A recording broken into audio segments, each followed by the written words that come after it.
तो दोस्तों, कैसे हो आप सब। आई होप आप सब अच्छे होंगे। आज हम आप सबको बताएंगे कि आखिर क्यों भगवान कल्कि का जन्म एक ब्राह्मण के घर हुआ था, जबकि भगवान राम और कृष्ण, महावीर तथा बुद्ध ये सारे भगवान क्षत्रिय में हुए थे। क्या वजह था, आइए जानते हैं इसके बारे में। जानने के लिए वीडियो के अंत तक बने रहें। इसके पीछे बहुत सी वजह पाई गई है। कुछ लोग कुछ कहते हैं तो कुछ लोग कुछ। जो पीछे के देखा जाए तो श्री कृष्ण को विष्णु का संपूर्ण और अंतिम अवतार की घोषणा बताई गई थी। आइए जानते हैं कि उसका क्या अर्थ है। भगवान श्री राम ने कृष्ण के भविष्य अवतार की कोई घोषणा नहीं की और भगवान श्री कृष्ण ने केवल अपनी घोषणा में कहा, जब जब धर्म की हानि होगी मैं हमेशा अवतार लूँगा। यह कहकर स्वयं को ही केंद्रित अवतार बताया और किसी नाम की घोषणा भी नहीं की थी।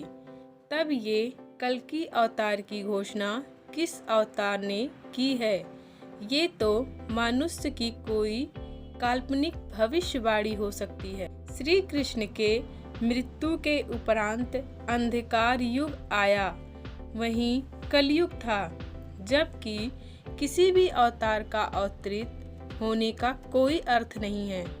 नवीन और संपूर्ण युग का अवतरण जो कि नहीं हुआ, तब इस युग के अवतरण होने की सफल धारणा और भविष्यवाणी का क्या अर्थ हो सकता है।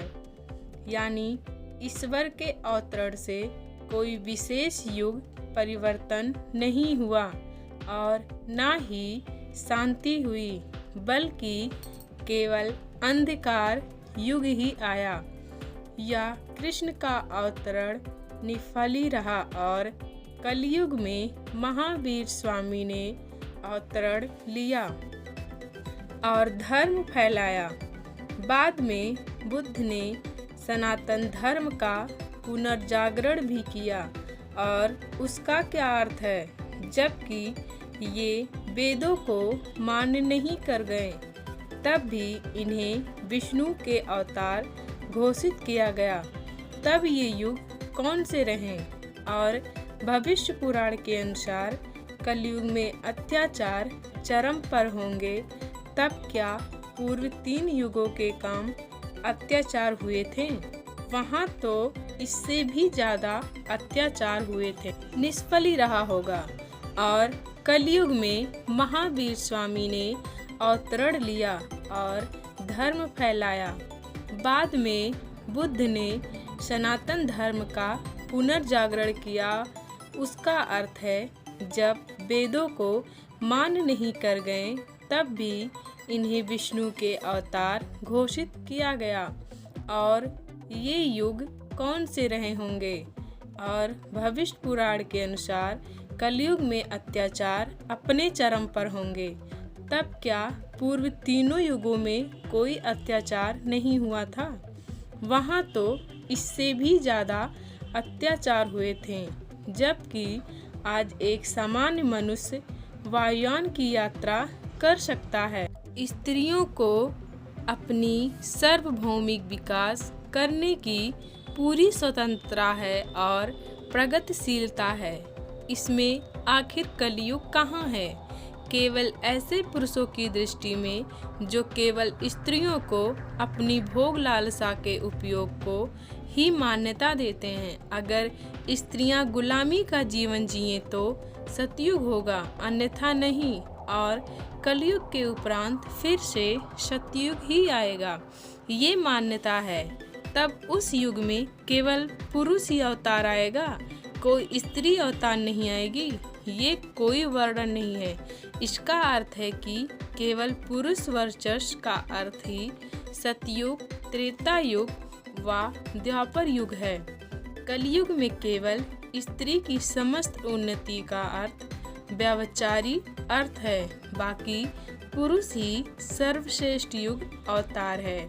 यही पुरुषवादी कल्कि अवतार का अर्थ केवल और केवल पुरुष अवतार आते हैं और जाते रहेंगे और स्त्री अवतार का कोई अर्थ नहीं होता। आज हम बताएंगे कि स्त्रियों का महत्व क्या होता है और कल्कि अवतार सिर्फ अपनी पत्नी वैष्णो देवी को क्यों स्वीकार किया, जिन्हें राम ने त्रेता युग में आश्वासन दिया था कि आपको कलयुग में मैं पत्नी के रूप में स्वीकार करूंगा। वहीं द्वापर युग में श्री कृष्ण ने राम युग के अनेक नारियों को और ऋषियों को अपनी पत्नी और गोपियां बनाया तथा वैष्णो देवी को क्यों नहीं अपनाया। तब द्वापर युग में ही कोई नहीं पत्नी बनाया। तब क्या पत्नी बनाने का संकल्प पूरा हो गया था?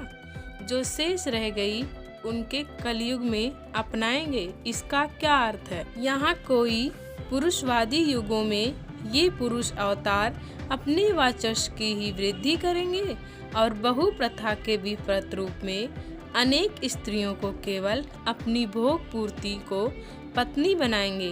तब क्या ये सच्चरित ईश्वर के संपूर्ण महाअवतार कहलाने का अर्थ देते हैं?